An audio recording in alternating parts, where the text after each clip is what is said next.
Bye.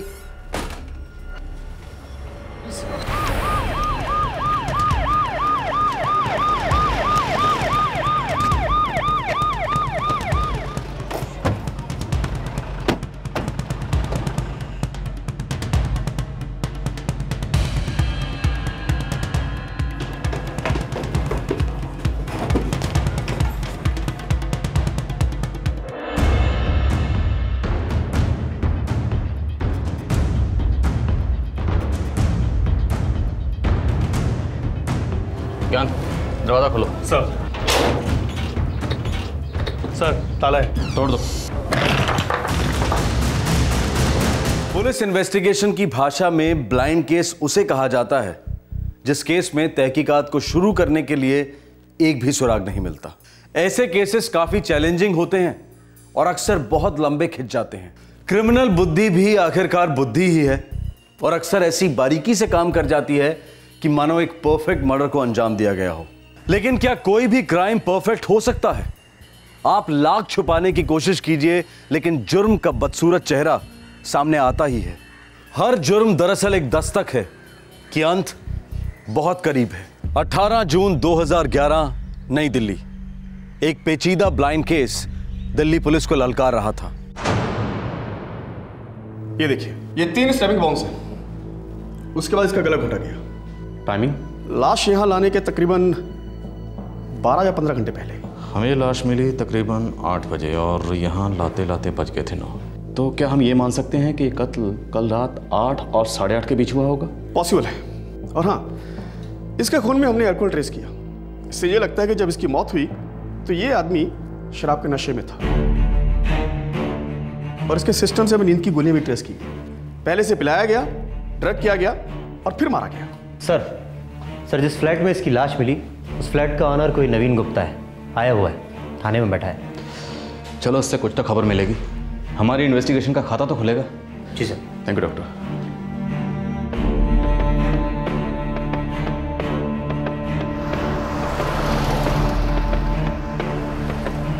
Sir, building में रहने वाले सभी लोगों से पूछताछ की। किसी ने कुछ नहीं सुना, किसी को कुछ नहीं पता। अजीब है ना, चाकू से इतने वार किए गए, चिल्लाया तो होगा ही। ये मर्डर बेहोशी की हालत में हुआ है। बॉडी के सिस्टम से शराब और नींद की गोलियों के ट्रेसेस मिले। मौत ने कब दस्तक दी इसे पता भी नहीं चला होगा।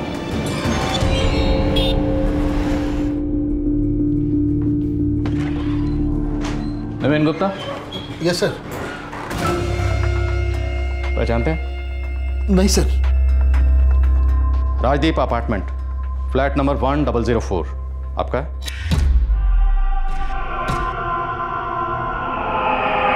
जी सर, लेकिन ये लाश किसकी है मुझे नहीं मालूम, और मेरे फ्लैट में कैसे आई ये भी मेरे को नहीं मालूम सर। फ्लैट किसी को किराए पर दिया था? सर, मेरा एक स्टेट एजेंट है रावत, उसने मुझसे कहा था कि 15 जून से कोई एक पार्टी यहाँ रहने के लिए आने वाली।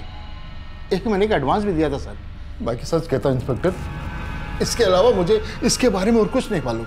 अपने स्टेट एजेंट को फोन लगाइए अभी।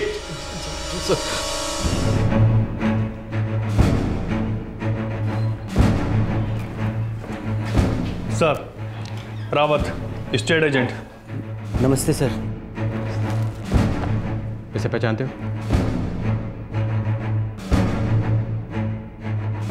नहीं सर, मैं इस आदमी को नहीं पहचानता। अब साले, तूने घर किराए पे चढ़ाया, तुझे नहीं मालूम वहाँ कौन रहता था, वहाँ क्या हो रहा था?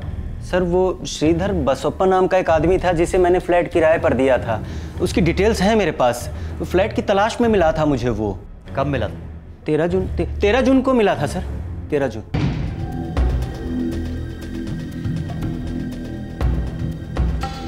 वन BHK फ्लैट तो फटाफट निकल जाते हैं श्रीधर साहब। एक बहुत बढ़िया फ्लैट आया हुआ है यही राजदीप अपार्टमेंट में, 5 मिनट की दूरी पे है। बढ़िया है। मुझे इसी इलाके में एक फ्लैट चाहिए था। अगर आपके पास है तो मुझे अभी दिखा दीजिए। अभी दिखा देता हूँ, चलिए। आइए।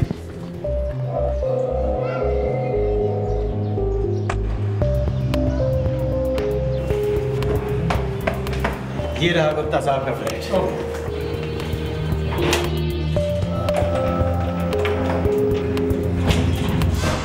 ये देखिए क्या व्यू है। 24 घंटे पानी आता है। ये फर्नीचर की भी कुछ चीजें हैं। ये देख लीजिए आप, ये सोफा रहा और ये टेबल। वो सब ठीक है। और ये मकान मालिक से कह के पेंट भी करवा दूंगा। नहीं, वैसे पेंट वेंट की कोई ज़रूरत नहीं है, जैसा भी है फर्स्ट क्लास है। परसों शिफ्ट करना चाहता हूँ मैं, 15 जून को। श्रीधर साहब, अरे किराए पर मकान ले रहे हैं या आलू प्याज खरीदने निकले हैं? अरे पेपर वर्क में टाइम लगता है, फिर आपको एडवांस भी देना है, 1000 चीजें हैं। किराया कितना होगा? मकान मालिक 15,000 रुपए चाहता है, बाकी मेरे। बढ़िया है, मुझे मंजूर है। मैं शाम को आकर सारे कागजात साइन कर देता हूँ। मेरी तरफ से आपको क्या क्या चाहिए अभी बता दो। वो शाम को पेपर्स लेकर आया था साहब, बिल्कुल अप टू डेट। हाँ, ये आपका 1 महीने का एडवांस रेंट और आपका ब्रोकरेज पूरे है ना? अरे गिन लीजिए भैया, लक्ष्मी चंचल होती है। नहीं, विश्वास भी कोई चीज होती है श्रीधर साहब। आपके सारे पेपर्स हम कल तक रेडी कर देंगे। तो फिर मैं लंच के पहले आकर सारे कागजात साइन कर दूंगा और साथ ही साथ फ्लैट की चाबी ले जाऊंगा। फिर निकलते हैं। हाँ, चलिए। नमस्कार। श्रीधर बसवप्पा सर, वो मुझे अच्छा और डिसेंट आदमी लगा। सब कुछ फटाफट टाइम पर किया, शक करने का कोई कारण ही नहीं था। खिलाड़ी आदमी है, ऐसा खेल खेला है कि शक की कोई गुंजाइश ही नहीं है। रावत सर, मुझे उस आदमी के डॉक्यूमेंट्स चाहिए। ठीक है। सारे के सारे मिल जाएंगे सर।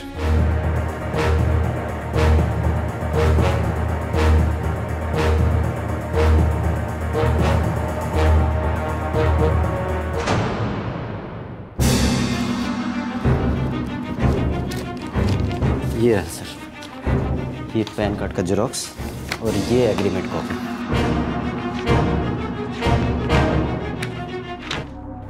ये क्या? सिर्फ पैन कार्ड की कॉपी, बाकी कागजात तुमने मांगे नहीं, उसने दिए नहीं? सर, पैन कार्ड तो आइडेंटिफिकेशन के लिए काफ़ी है। हमें सिखा रहे हो? इस पैन कार्ड का नंबर वेरीफाई करवाओ और एड्रेस निकालो। जी सर। श्रीधर ने कांटेक्ट कब किया था? सर, दिल्ली पत्रिका में इश्तिहार देता हूँ, वहाँ से उसने मेरा नंबर लिया और यही कोई 12 जून को उसने मुझे कॉल किया। Hello, Rawat state agency? मैं श्रीधर बोल रहा हूँ। मुझे 1 BHK फ्लैट किराए पर चाहिए, बिंदापुर इलाके में। अरे दिखा दूंगा, कब आना चाहते हैं आप? कल सुबह 9 बजे। 9 बजे नहीं, आप 10 बजे आइए, तब तक मैं फ्लैट की चाबी वगैरह का बंदोबस्त कर लूँगा। ठीक है, मैं सुबह वहाँ पर 10 बजे पहुँच जाऊँगा। सेल फोन देना जरा अपना। जी। क्यों सर? जब कहा देना तो देना। जी। इसमें से उस नंबर की डिटेल निकालो जहाँ से श्रीधर ने फ़ोन किया था। जी सर। ज़रूरत पड़ी तो पुलिस स्टेशन फिर बुलाएंगे। Sir.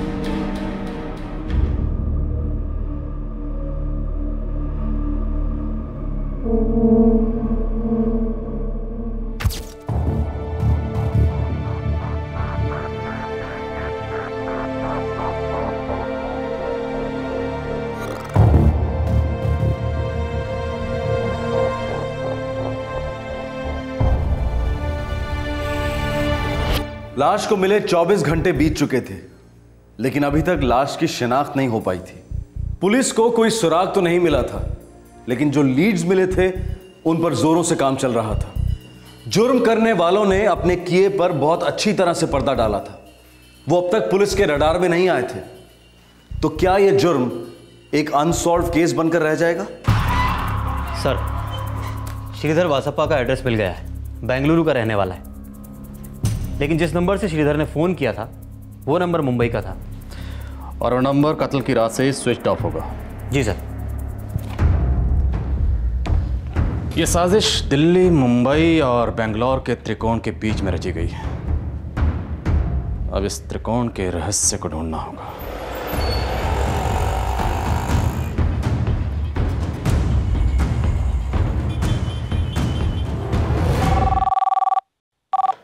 Hello, inspector Hasan Khan. जय हसन साहब, कुलदीप गहरा बोल रहा हूँ, बिंदापुर दिल्ली से। मिस्टर कुलदीप, जय हिंद। टेल मी, क्या कर सकता है मैं आपके लिए? हसन साहब, दरअसल एक मर्डर के सिलसिले में हमें एक आदमी की तलाश है। श्रीधर बसवप्पा नाम है, बेंगलुरु का एड्रेस है। ओके, एड्रेस बताएंगे थोड़ा? A304 और अकल पार्क, मेन स्ट्रीट, बेंगलुरु। उठवा लेता हूँ। अगर जल्दी करेंगे तो अच्छा होगा। एस्कॉर्ट के साथ भेजेंगे तो दिल्ली स्टेशन से ही ले जाऊंगा। वो क्या है कि ये एक ब्लाइंड मर्डर केस है। आई अंडरस्टैंड मिस्टर कुलदीप, अभी निकलता हूँ मैं। ठीक है, मैं आपको अभी फोटो फैक्स करता हूँ।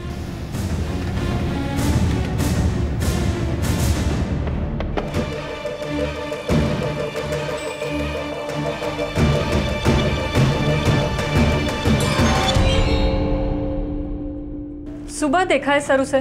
क्या करता है, कहाँ मिलेगा? बीपीओ में सर्विस करता है सर। 2 दिन से मॉर्निंग की शिफ्ट में जा रहा है। बीपीओ का नाम जानती है? हाँ सर, पता है मुझे बीपीओ का नाम।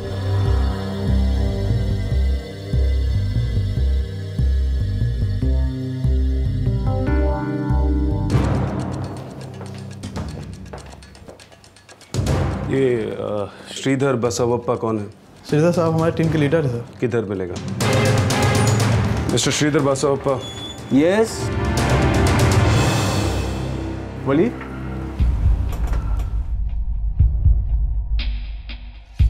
तुमको हमारे साथ चलना होगा।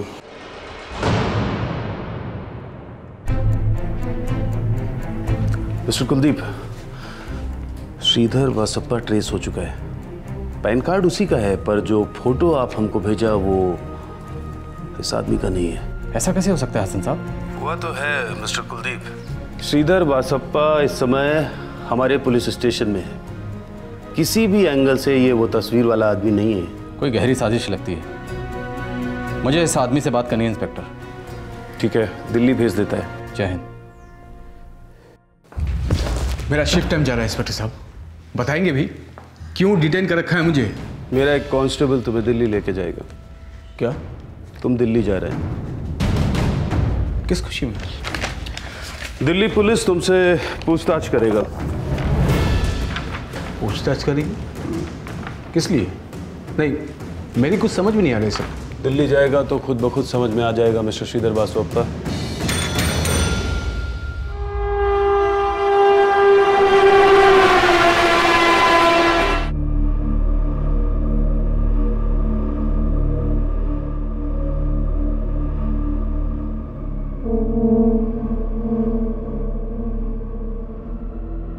रहस्य की चादर में लिपटी लाश को अब 3 दिन हो गए थे, लेकिन यह लाश अब भी लावारिस ही थी। दूसरी तरफ एक और चौंकाने वाली बात सामने आई। जिस श्रीधर बसवप्पा ने दिल्ली में वो फ्लैट किराए पर लिया था और जो श्रीधर बसवप्पा बेंगलुरु में पाया गया, ये दोनों अलग अलग लोग थे।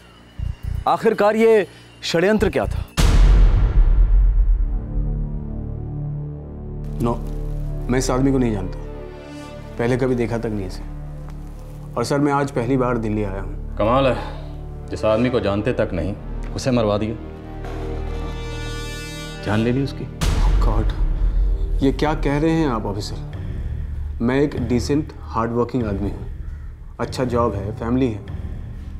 मुझे कुछ समझ नहीं आ रहा है ये सब क्या हो रहा है, ये क्यों हो रहा है? आपके पैन कार्ड का इस्तेमाल एक फ्लैट को किराए पर लेने के लिए किया गया और इस आदमी का उस फ्लैट में कत्ल हुआ है। देखिए सर, इस पैन कार्ड की बाकी सारी इंफॉर्मेशन सही है, ये मेरा ही पैन कार्ड है, लेकिन ये तस्वीर देखिए, ये मेरा नहीं है सर। तो ऑब्वियसली किसने मुझे फंसाने की कोशिश की है सर। कोई आपको फंसाने की कोशिश कर रहा है या आप हमें घुमाने की कोशिश कर रहे हैं मिस्टर श्रीधर बसवप्पा? मैं ऐसे क्यों करूंगा सर?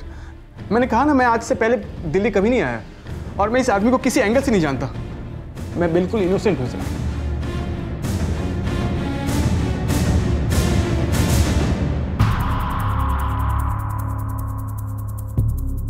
सर ये श्रीधर बसवप्पा जो बेंगलुरु से आया है, इसका सेल नंबर बेंगलुरु में रजिस्टर्ड है, मुंबई में नहीं। और इससे पहले इसके दिल्ली आने के कोई रिकॉर्ड भी नहीं है। हो सकता है उसने किसी और का नंबर इस्तेमाल किया हो कॉल करने के लिए जो मुंबई में रजिस्टर हो। सर हमने उसके बेंगलुरु ऑफिस में पूछताछ करवाई है। मर्डर के 2 दिन पहले से अब तक वो रोज ड्यूटी पे था, 14 घंटे डेली। तो फिर उसका पैन कार्ड दिल्ली कैसे पहुंचा जिसका इस्तेमाल फ्लैट किराए पर लेने के लिए किया गया? बहुत अजीब सा केस है ना। हो सकता है वो इनोसेंट है, हो सकता है किसी ने चाल चली है। मिस्टर श्रीधर, मान लेते हैं कि आप इस कत्ल में इन्वॉल्व नहीं थे, पर आपका पैन कार्ड तो इन्वॉल्व था। मुझे नहीं पता मेरा पैन कार्ड यहाँ कैसे पहुँचा। मेरा पैन कार्ड तो हमेशा मेरे पास ही रहता है, मेरे लॉकर में। हो सकता है आपने किसी को दिया हो, इस वक्त आपको याद ना आ रहा हो और कातिल ने इसका इस्तेमाल किया। नो सर, मैं ऐसे किसी आदमी को नहीं जानता जो खून वून कर सके। सर मेरा यकीन कीजिए, मैं वाकई में डिसेंट आदमी हूँ। I am innocent sir. Mister Shridhar, आप कुछ ज़्यादा ही इनोसेंट हैं। हो सकता है आपने अपने पैन कार्ड की ज़ेरॉक्स कॉपी किसी को दी हो और उसने आपके पैन कार्ड से आपकी फ़ोटो हटाकर अपनी फ़ोटो लगाई और उसकी फिर से ज़ेरॉक्स करवा ली और आपके पैन कार्ड को बना लिया अपना पैन कार्ड। फ़ोन उसने किया, इल्ज़ाम आप पर।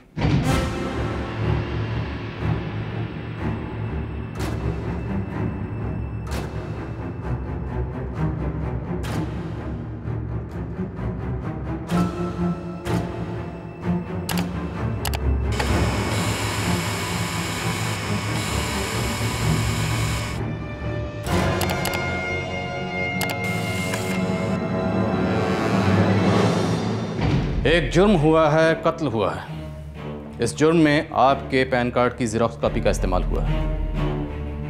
आपके पैन कार्ड को धोखे से बदला गया है, उसके साथ छेड़खानी की गई है। ये तभी मुमकिन है अगर आपने अपना पैन कार्ड या उसकी ज़ेरॉक्स कॉपी कभी किसी क्रिमिनल को दी हो या उसके हाथ लगी हो। इसलिए मिस्टर श्रीधर बसवप्पा, अपने दिमाग पर जोर डालिए और याद कीजिए कि क्या आपने अपना पैन कार्ड या उसकी ज़ेरॉक्स कॉपी कभी किसी को दी थी।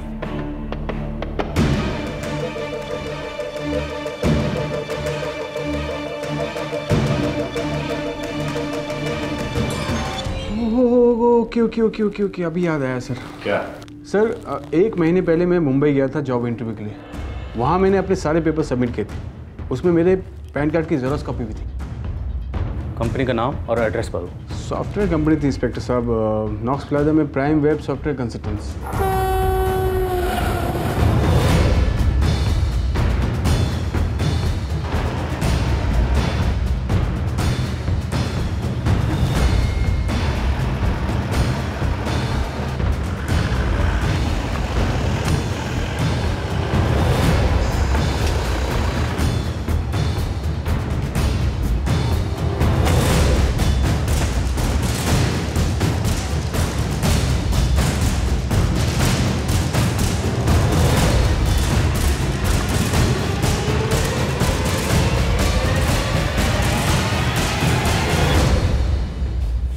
श्रीधर बसवप्पा, बेंगलोर से। That's right.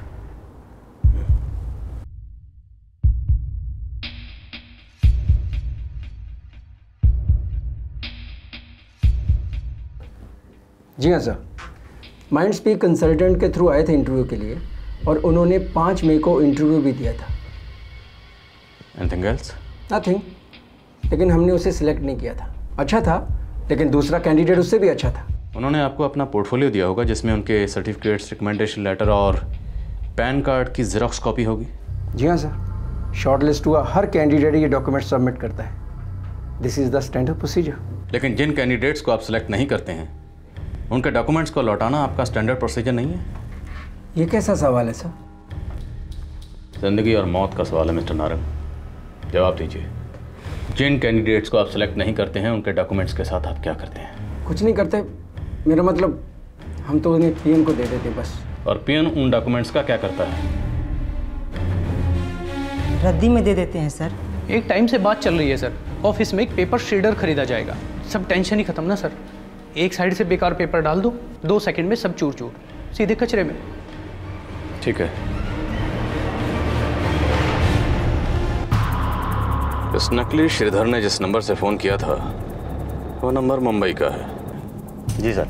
शाम मुझे पूरा शक है कि उसने पैन कार्ड की जाली कॉपी भी यहीं मुंबई में रहकर बनाई होगी। सर मुझे लगता है कि हमें उसके फ़ोन रिकॉर्ड्स ट्रैक करने चाहिए। हो सकता है हमारे काम का कोई नंबर निकल आए।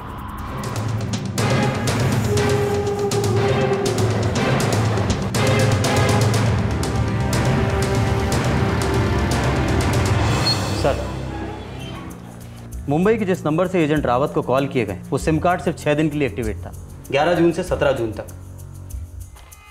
एड्रेस और नाम दोनों फेक हैं। ये कत्ल हुआ 17 जून की रात को। इसका मतलब ये है कि ये सिम कार्ड सिर्फ कत्ल करने के इरादे से खरीदा गया था। जी सर, गिने चुने नंबर हैं जिन्हें इस नंबर से कॉल गए हैं या जहां से इस नंबर पे कॉल आए। एक नंबर है सर, 2834525431। 15 जून और 16 जून को कॉल हुए हैं। ये नंबर मैंने ट्रेस किया। गुड। कहाँ का है? सर ये लगातार मूवमेंट में था। मुंबई, रतलाम, मथुरा, दिल्ली। मुंबई, रतलाम, मथुरा, दिल्ली। मुंबई, रतलाम, मथुरा, दिल्ली। मुंबई, रतलाम, मथुरा, दिल्ली। ये तो राजधानी का रूट है।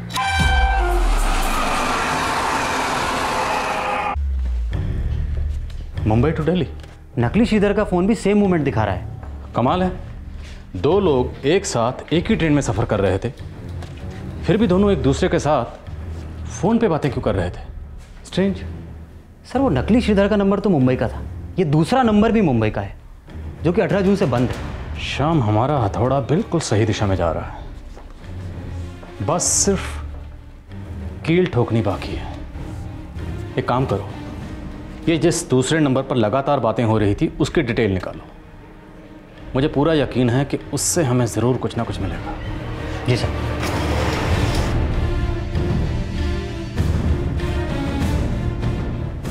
माधुरी शर्मा, सेक्टर 16, वाशी, मुंबई। चलो उठाते हैं। जी सर।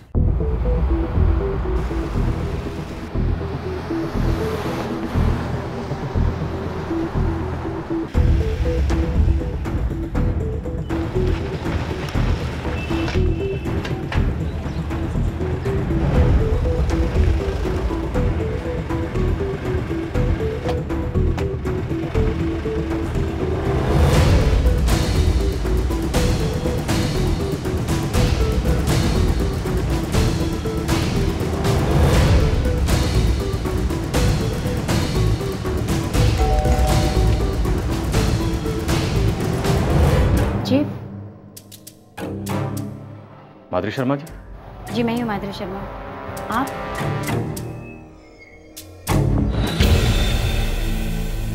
कौन है ये? आप बताइए। मैं कैसे बता सकती हूँ, मैं तो इससे नहीं जानती। और आप लोग? दिल्ली पुलिस। माधुरी जी, आपको हमारे साथ दिल्ली चलना होगा। किस लिए? इसलिए क्योंकि हम जानते हैं कि आप इस मरे हुए आदमी को जानती हैं। इसलिए क्योंकि हम ये भी जानते हैं कि जिसने कत्ल किया है आप उसे भी जानती हैं। इसलिए क्योंकि हमें पूरा शक है कि इस कत्ल में किसी ने कातिल का साथ दिया है, और वो साथी आप हैं माधुरी जी।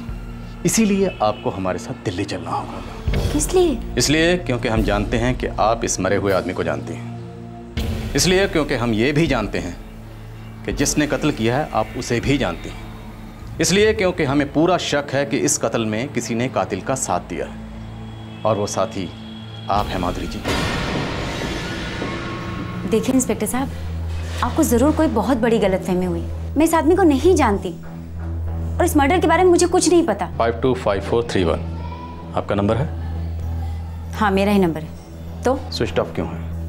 वो फोन में बहुत सारी प्रॉब्लम्स थी, घर में नेटवर्क नहीं आ रहा था, इसलिए बंद करवा दिया। 16 जून को मुंबई से दिल्ली गई थी? जी गई थी, मतलब मैं वहीं के रहने वाले इंस्पेक्टर साहब, तो दिल्ली आना जाना तो लगा ही रहता। अभी 4 साल पहले ही हम मुंबई शिफ्ट हुए हैं, या ऐसे कह सकते हैं कि यहाँ सेटल हो गए। श्रीधर बसवप्पा नाम सुना? कभी नहीं। उसके मुंह से भी नहीं, जिसके साथ आप मुंबई से दिल्ली तक के सफर के दौरान लगातार फोन पे बातें कर रही थी। फोन रिकॉर्ड्स हैं हमारे पास। देखिए इंस्पेक्टर साहब, मुझे नहीं पता कि आप लोग किसकी बात कर रहे हैं। रही बात फोन रिकॉर्ड की, तो ऐसे बहुत सारे कॉल आते हैं, कितने सारे सेल्समैन फोन करते रहते हैं, बहुत परेशान करते हैं लोग, 1000 बार फोन करते हैं। देखिए जरूर आपको कोई बहुत बड़ी मिसअंडरस्टैंडिंग हुई, मुझे बहुत सारे काम है। लेकिन हमारा सिर्फ एक ही काम है, इसके कातिल को ढूंढना। जरूर ढूंढिए, पर मुझे छोड़ दीजिए। जब तक हमारी इन्वेस्टिगेशन पूरी नहीं हो जाती आप मुंबई से बाहर नहीं जाएंगे। ये क्या जबरदस्ती है? मैं आधे घंटे के अंदर पुलिस ऑर्डर आपके हाथ पहुंच जाएंगे, ध्यान से पढ़िएगा।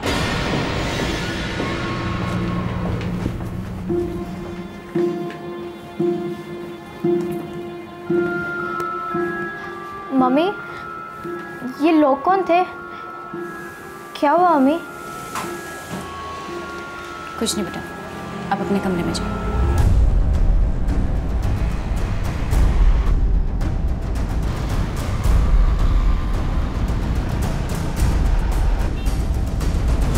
ये औरत कुछ छुपा रही है श्याम।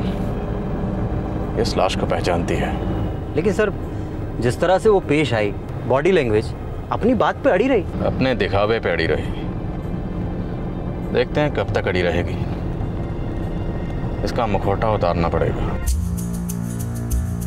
माधुरी शर्मा जी, सेक्टर 16 वाशी का एड्रेस है। जल्द से जल्द इसकी सारी डिटेल्स आप तक पहुंच जाएगी इंस्पेक्टर कुलदीप। सर, मैंने माधुरी शर्मा के कॉल लिस्ट के नंबर चेक किए हैं। कुछ नंबर हैं जिनसे लगातार बात हुई है, वो नंबर दिल्ली के हैं। और क्या खबर? सर, ये माधुरी शर्मा तलाकशुदा है। इसकी 13 साल की एक बेटी है, रीमा।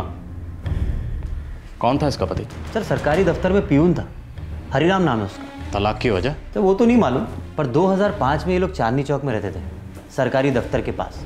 और सर, ये माधुरी शर्मा के नाम पे एक प्लॉट भी है शालीमार गार्डन में। शालीमार गार्डन तो वही है ना, बिंदापुर के पास, जहाँ से हमें ये लाश मिली थी? जी सर, मैंने कांस्टेबल ज्ञान को भेजा था पूछताछ के लिए माधुरी शर्मा के घर। 17 जून को वो वहीं थी, शालीमार गार्डन में। हर इंफॉर्मेशन यही दस्तक दे रही है कि माधुरी शर्मा इस कत्ल में इन्वॉल्व थी। बस एक बार सुराग सबूत बन जाए और ये साबित हो जाए कि माधुरी शर्मा इस विक्टिम को जानती थी। एक काम करो, कांस्टेबल ज्ञान को भेजो माधुरी शर्मा के पहले पति को ढूंढने के लिए। जी। उससे पूछताछ करो। ठीक है सर। कत्ल हुए 5 दिन बीत चुके थे, लेकिन मारे जाने वाले व्यक्ति की पहचान अब तक गुप्त थी। पुलिस को गहरा शक था कि माधुरी शर्मा नाम की एक महिला इस आदमी की हत्या में शामिल है, लेकिन इस बात को साबित करना अभी बाकी था। अब सवाल यह था कि क्या दिल्ली पुलिस की इन्वेस्टिगेशन बिल्कुल सही दिशा में जा रही थी, या फिर यह एक ब्लाइंड केस ही बनता जा रहा था। पूरा खत्म कर लेना, वापस आना नहीं चाहिए।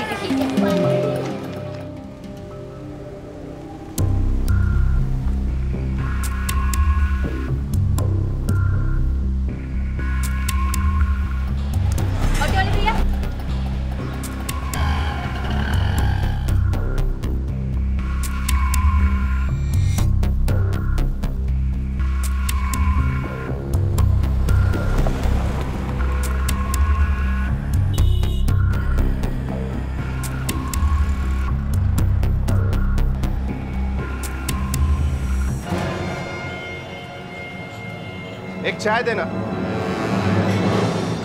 रजिस्टर। जी, ये कल का है। सच चाहिए।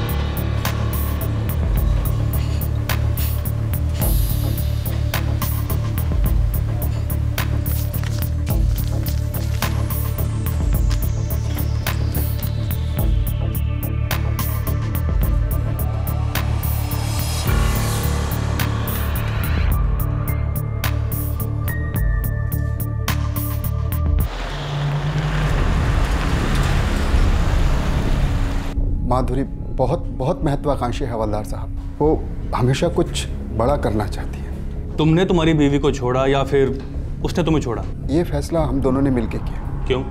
मैं चादर देखकर पैर फैलाता हूँ, उसके लिए हर चादर छोटी पड़ जाती, हद से ज़्यादा आक्रामक थी, इसलिए आपस में नहीं बन पाई। हरिराम, ध्यान से देखो, पहचानते हो? नहीं पता।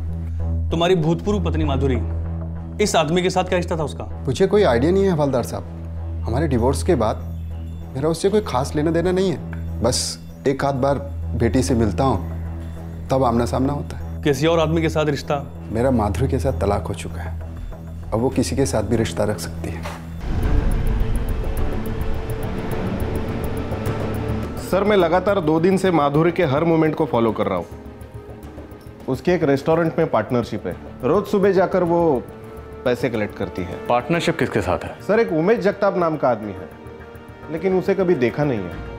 उसका एक मैनेजर है, माधुरी उसी के साथ डील करती है। इस मैनेजर को जरा हाजिर करो, थोड़ी डील शील हम भी करना चाहेंगे उसके साथ। सर, मुझे ये रेस्टोरेंट ज्वाइन किए हुए 1 महीना ही हुआ है। इससे पहले कहाँ थे?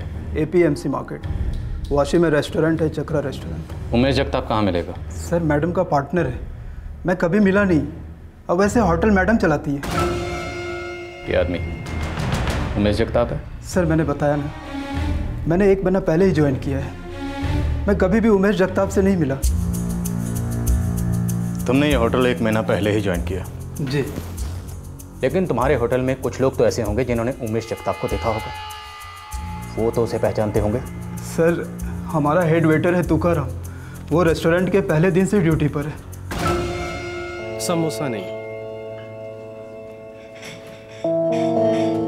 तुकाराम। जी मैडम। गोविंद कहाँ है? वो मैडम मैं आपको बताने ही वाला था, दरअसल कुछ लोग आए थे, वो उन्हें अपने साथ लेके गए हैं। कौन? मैडम ये तो नहीं पता, लेकिन मुझे तो वो पुलिस वाले लगे थे। पुलिस वाले? जी हाँ। ठीक है, तुम विघ्नेश को बोलो काउंटर संभाले, तुम मेरे साथ चलो। क्या हुआ मैडम, कुछ बात हुई क्या? कुछ नहीं, बुलाओ उसको। पुलिस वाले?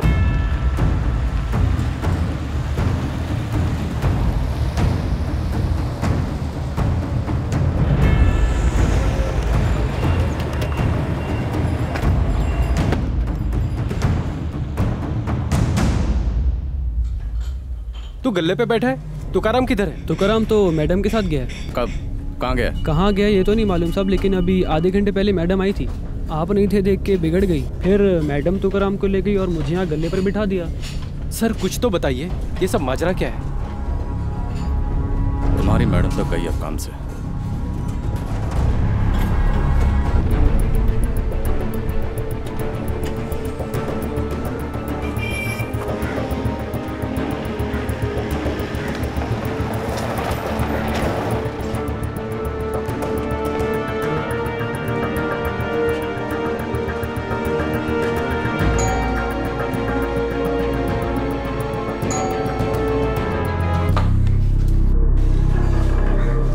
जी? उमेश जगताप का बंगला है? था, अभी ये मेरा घर है। आप कौन हैं? किसी जमाने में मैं मिसेस उमेश जगताप हुआ करती थी, अब मालती हूँ, मालती शेट्टी। हमारा डिवोर्स हो चुका है। उमेश जगताप कहाँ मिलेंगे? पिछले 4 साल से मैंने उन्हें सपने में भी नहीं देखा। क्या ये आदमी उमेश जगताप है?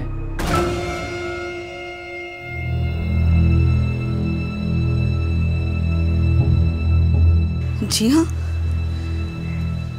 यही मेरे एक्स हस्बैंड है। क्या हुआ है उन्हें? मर्डर।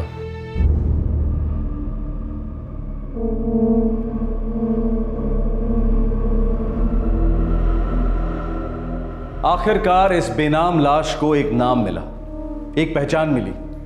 मुंबई का रहने वाला एक होटलियर दिल्ली में मरा हुआ पाया गया। उसकी बिजनेस पार्टनर माधुरी शर्मा ने लाश की फोटो देखकर उसे पहचानने से इनकार कर दिया था। अब ये एक ब्लाइंड केस नहीं रहा था, बल्कि एक ओपन और शॉर्ट केस होने की राह पर था।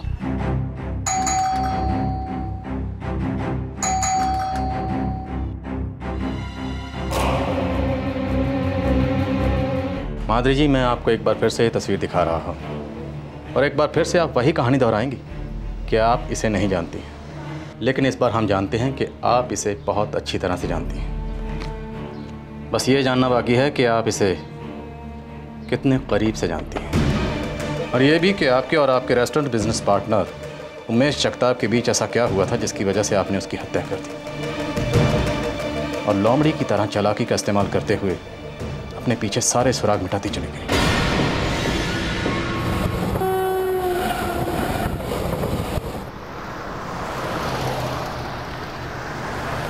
वो होटल उमेश जगताप का था। आप पार्टनर थी?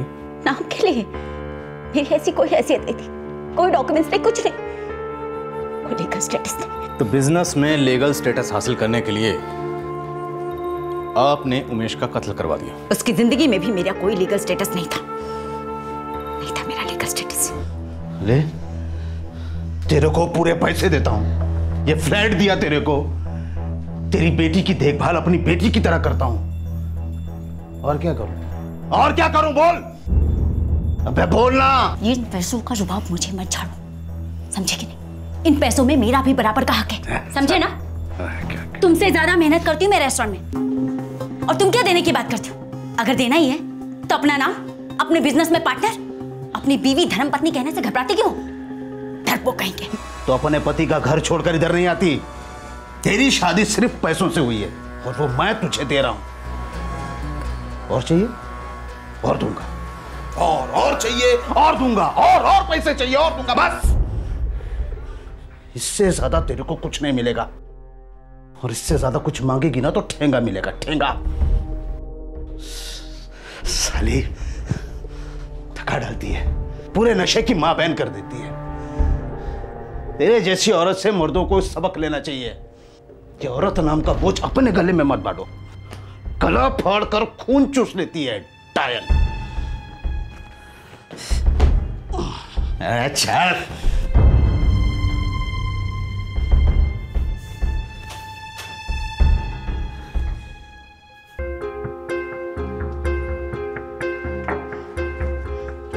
मम्मी, उमेश अंकल अच्छे नहीं है।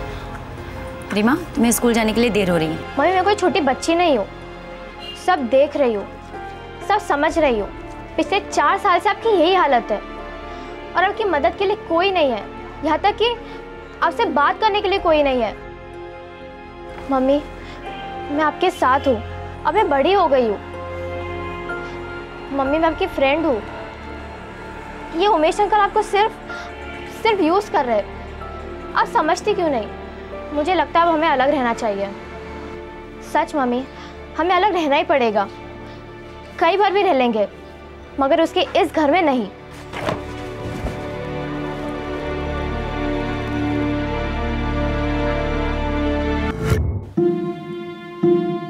मेरी बच्ची ने सही कहा था, मुझे उमेश के साथ रिश्ता तोड़ देना चाहिए था, लेकिन कभी कभी देर हो जाती।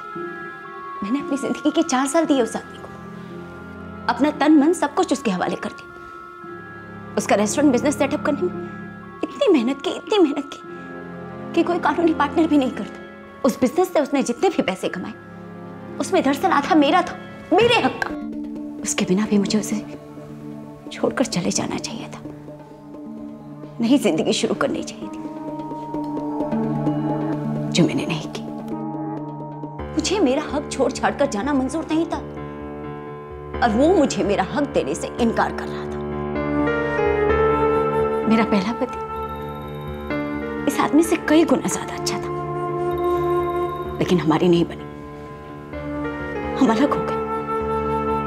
लेकिन इस उमेश जगताप, पता नहीं क्यों, उमेश जगताप के साथ मुझे मेरे हिस्से की हर पाई चाहिए थी, हर पाई।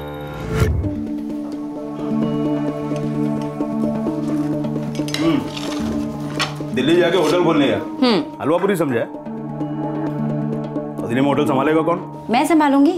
यहाँ मुंबई में बैठकर रिमोट कंट्रोल से। ऐसे क्यों बोल रहे हो? हफ्ते में 2 दिन वहां रहूंगी, बाकी के दिन यहाँ आते जाते रहूंगी।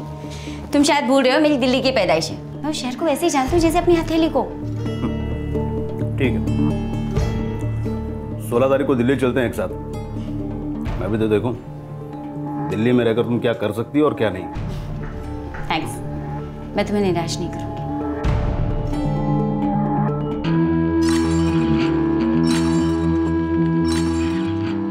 मैंने उमेश को हमेशा के लिए मेरी जिंदगी से अलग करने का प्लान बनाया था। अब धीरे धीरे मैं उस प्लान को अंजाम देने पर उतर आई थी।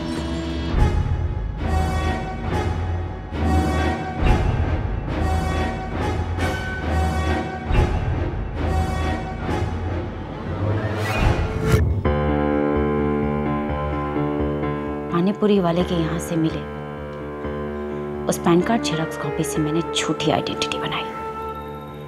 मेरा प्लान फुल प्रूफ था। वो पैन कार्ड तो असली श्रीधर बसोप्पा का था, नकली वाला कौन था? तुम्हारा साथी। संभाल के लेके जा। हाँ अंदर रख दे। हाँ अंदर। हाँ मैडम, 1 गोनी आलू की और 1 गोनी गोभी की अंदर रखवा दी है। और माधुरी मैडम, आप कैसी हैं? सब ठीक ठाक है ना? मैं ठीक हूँ विक्रम, और भी बहुत कुछ ठीक हो सकता है। उसका असली नाम विक्रम है, एपीएमसी मार्केट में सब्जियां सप्लाई करता है। गुलाम हो गया हूं तुम्हारा माधुरी, जो तुम बोलो वो मैं कर सकता हूं तुम्हारे लिए। मर्डर करना है किसी का,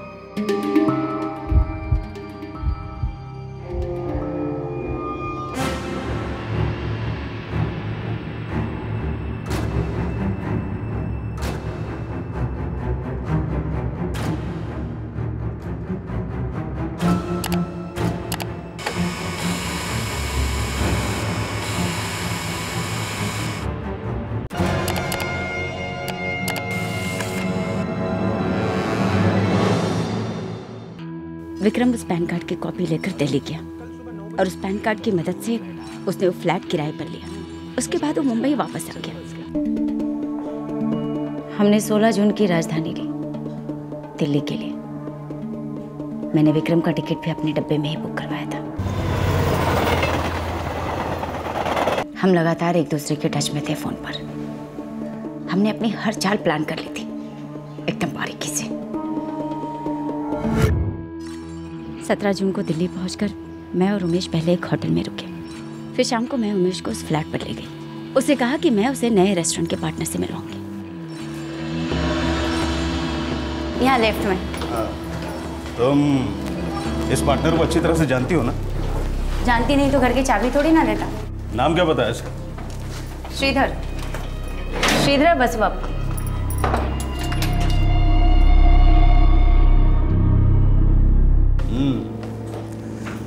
वैसे ये श्रीधर यहीं रहता है क्या?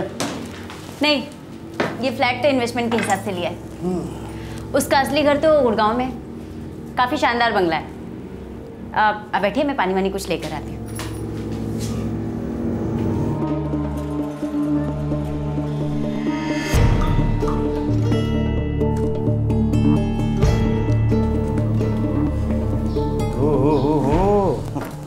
काफी कुछ जानती हो इस घर के बारे में।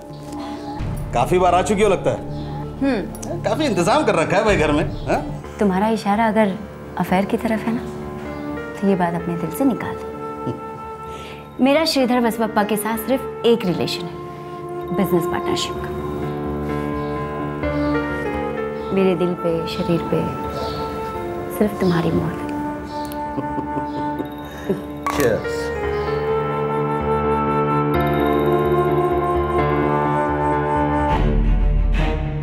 मैंने उमेश को पूरी तरह रिझा लिया था उस रात। उसे शक होने का चांस ही नहीं था।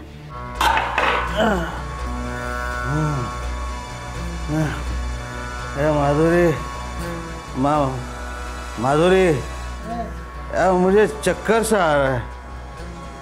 तेरा पार्टनर श्रीधर किधर? बोलो। आ जाएगा ना जानू, ट्रैफिक में। अभी जल्दी आ जाएगा। अभी आ जाएगा जल्दी। जल्दी आ जाएगा। उमेश, उमेश, उमेश।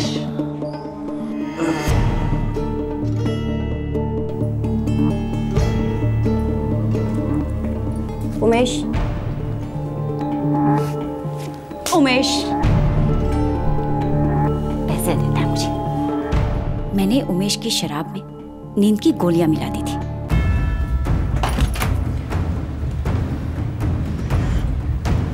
जल्दी करो, बेहोश है।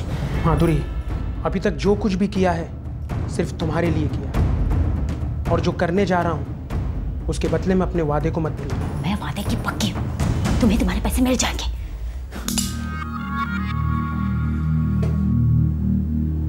और क्या मिलेगा? जो मेरा है। पहले अपना काम खत्म करो।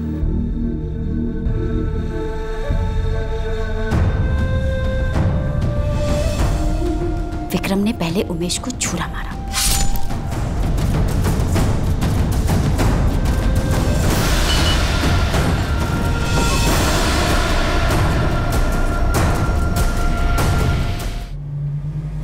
तुमने अपनी ओर से फुल प्रूफ प्लान बनाया था और तुम्हें लगा था कि हम तुम तक कभी पहुंच ही नहीं पाएंगे। किसी को अपनी जिंदगी से निकालने के लिए तुमने उसे दुनिया से निकलवा दिया। माधुरी शर्मा, जुर्म का प्रेत एक साए की तरह तुम्हारा पीछा करता है और फिर तुम्हारे आगे आता है और फिर तुम्हें घसीटता हुआ पटकता है हमारी चौखट पर। एक जाओ से।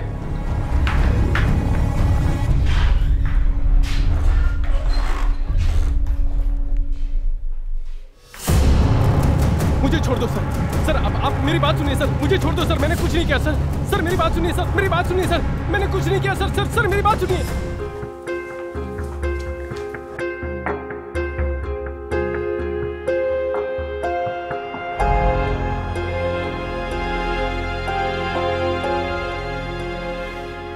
रीमा, रीमा, कैसा है बच्चा?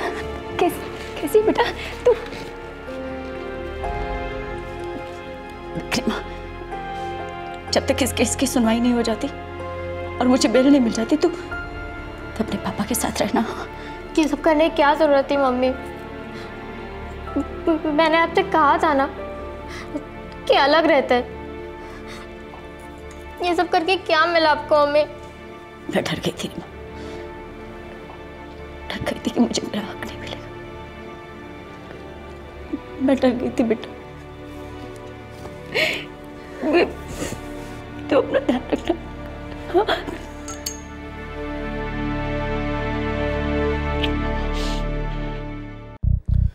एक बहुत ही बारीकी से प्लान किया गया मर्डर, लेकिन कानून की पेचीदा नजर ने खोट निकाल ही ली।